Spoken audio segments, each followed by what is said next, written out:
Hi friends, welcome to my channel. ನಿಮಗೆ ನಾನು ಮಾಡ್ತಿರೋ ವಿಡಿಯೋ ಇಷ್ಟ ಆದರೆ ನನ್ನ ವಿಡಿಯೋಗೆ ಲೈಕ್ ಮಾಡಿ, ಹಾಗೆ ನನ್ನ ಚಾನಲ್ನ ಸಬ್ಸ್ಕ್ರೈಬ್ ಮಾಡಿ, ಪಕ್ಕದಲ್ಲಿರೋ ಬೆಲ್ನ ಪ್ರೆಸ್ ಮಾಡಿ. ಇಲ್ಲಿ ನಾನು ಒಂದು 25-30 ಬ್ಯಾಡಗಿ ಮೆಣಸಿನ್ಕಾಯಿ ತೊಗೊಂಡಿದ್ದೀನಿ.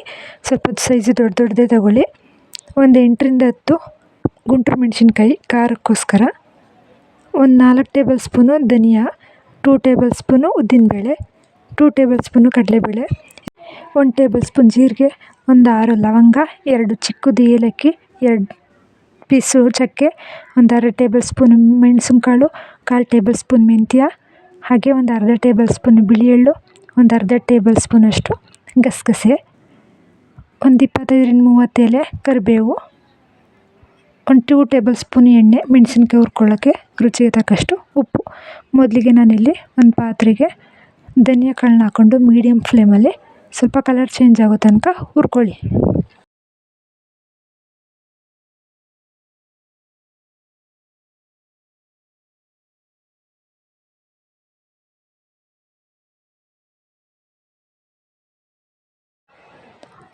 ಈಗ ಕಲರು ಚೇಂಜ್ ಆಗ್ತಾಯಿದೆ. ಇದನ್ನು ಒಂದು ತಟ್ಟೆಗೆ ಆರೋಕ್ಕೆ ಹಾಕೊಳ್ಳಿ. ಈಗ ಅದೇ ಪಾತ್ರೆಗೆ ನಾನು ಕಡಲೆಬೇಳೆ ಮತ್ತು ಉದ್ದಿನಬೇಳೆ ಹಾಕ್ಕೊಂಡು ಇದನ್ನು ಸಹ ಮೀಡಿಯಮ್ ಫ್ಲೇಮಲ್ಲಿ ಸ್ವಲ್ಪ ಕಲರ್ ಚೇಂಜ್ ಆಗೋ ತನಕ ಹುರ್ಕೋಬೇಕು.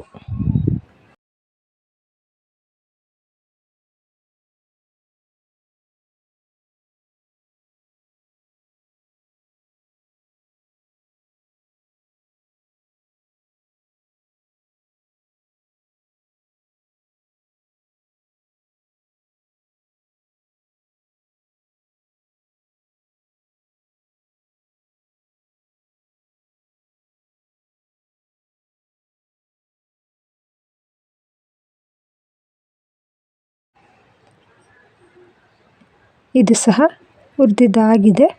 ಈಗ ಇದನ್ನು ಅದೇ ತಟ್ಟೆಗೆ ಹಾಕೊಳ್ಳೋಣ. ಇವಾಗ ಮೆಂತ್ಯ, ಕಾಳುಮೆಣಸು, ಚಕ್ಕೆ, ಲವಂಗ, ಏಲಕ್ಕಿ, ಜೀರಿಗೆ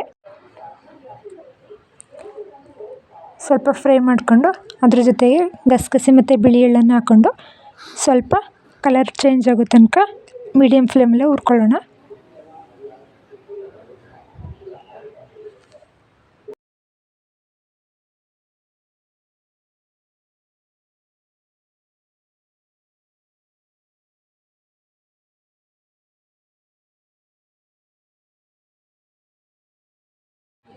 ಈಗ ಅದೇ ಬಾಣಲಿಗೆ 2 ಟೇಬಲ್ ಸ್ಪೂನ್ ಆಗೋಷ್ಟು ಎಣ್ಣೆ ಹಾಕ್ಕೊಂಡು ಬ್ಯಾಡಗಿ ಮೆಣಸಿನ್ಕಾಯಿ ಮತ್ತು ಗುಂಟೂರು ಮೆಣಸಿನ್ಕಾಯಿನ ಹಾಕ್ಕೊಂಡಿದ್ದೀನಿ. ಇದು ಸ್ವಲ್ಪ ಕಲರ್ ಚೇಂಜ್ ಆಗಲಿ. ಸ್ವಲ್ಪ ಹೊತ್ತಾದಮೇಲೆ ಇದಕ್ಕೆ ಕರಿಬೇವಿನ ಸೊಪ್ಪನ್ನು ಸಹ ಹಾಕ್ಕೊಂಡು ಹುರ್ಕೋಬೇಕು.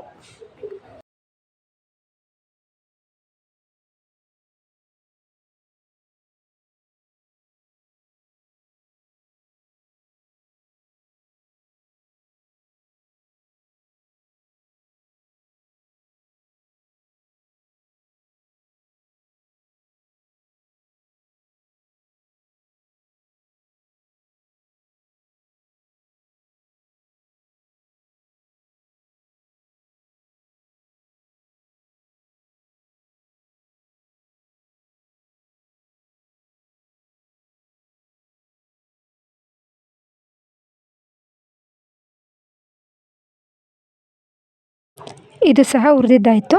ಅದೇ ತಟ್ಟೆಗೆ ಹಾಕೊಳ್ಳೋಣ. ಇದನ್ನು ತಣ್ಣಗಾಗಕ್ಕೆ ಇಡಬೇಕು.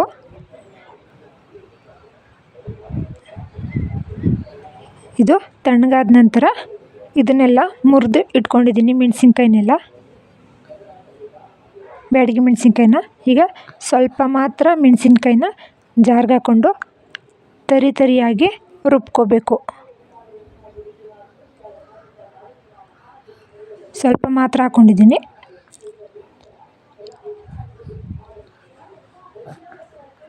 ಇವಾಗ ಇದನ್ನು ತರಿಯಾಗಿ ಪುಡಿ ಮಾಡ್ಕೊಳ್ಳೋಣ. ನೋಡಿ, ಇಲ್ಲಿ ಪುಡಿ ಮಾಡ್ಕೊಬಂದಿದ್ದೀನಿ ನಾನು. ತರಿಯಾಗಿದೆ. ಇದಕ್ಕೆ ಈಗ ಉಳಿದಿರೋಂಥದ್ದೆಲ್ಲನೂ ಹಾಕ್ಕೊಳ್ತಾ ಇದ್ದೀನಿ.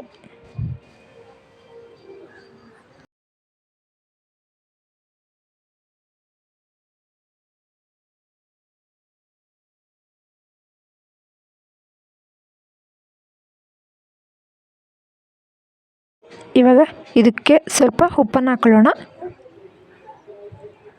ಇವಾಗ ಇದನ್ನು ಪೌಡರ್ ಮಾಡ್ಕೊಬರ್ಬೇಕು. ಇದು ಸುಮಾರು ಒಂದು 1/4 kg ಅಷ್ಟು ಪೌಡರ್ ಆಗುತ್ತೆ. ಇದು ನೋಡಿ ಈ ರೀತಿ ಆಗಿದೆ. ನೋಡಿ ಈ ರೀತಿ ಪೌಡ್ರ್ ಮಾಡಿ ಸ್ಟೋರ್ ಮಾಡಿ ಇಟ್ಕೋಬೋದು. ನೀವು ಟ್ರೈ ಮಾಡಿ ಹೇಗಿತ್ತು ಅಂತ ಕಮೆಂಟ್ ಮಾಡಿ.